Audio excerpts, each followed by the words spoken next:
40 years ago, a scene like this could never have been envisaged. Ready, lifting, stand clear.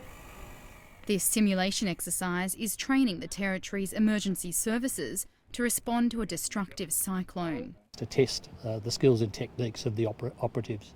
It's one example of how emergency preparedness has changed since Cyclone Tracy. I don't think anybody was really prepared because no one expected the damage that had been caused. I think Cyclone Tracy was a big learning curve, a big wake up.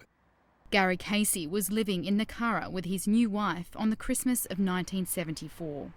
The walls of the storeroom collapsed inwards, and then I was trapped under the walls in a steel cabinet. These photographs, taken by Gary's relative, show just some of the devastation.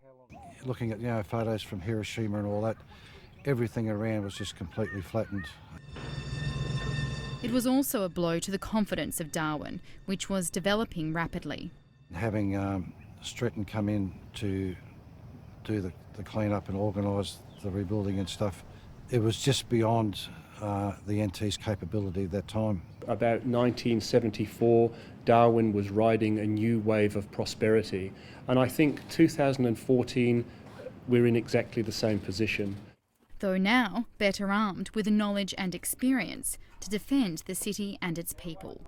Since Cyclone Tracy, the field and practice of emergency management has grown exponentially. And the Emergency Operations Centre that you're sitting in here, which is replicated as a web-based EOC as well, that's something that wouldn't have existed 40 years ago.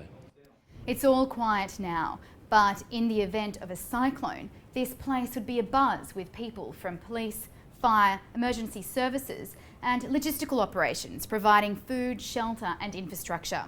This is the nerve centre of disaster response, and compared to 40 years ago, new technology means that the people in here can keep in constant communication with those on the field and key information bodies like the Bureau of Meteorology. The high-tech bunker would monitor and direct those in the field via this system. You can see who's in charge, who's the incident controller, who the ops controller is, in this case, how many shelters are actually open. But some things never change, says the Police Commissioner, who quotes from this book. The warning fell on deaf ears.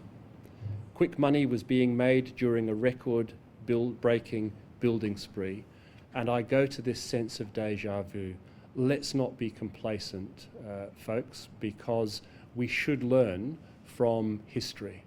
And that means residents need to be prepared by putting together cyclone kits and keeping their yards free of anything which could become a flying missile, to prevent scenes like this happening again. Catherine Gregory, ABC News, Darwin.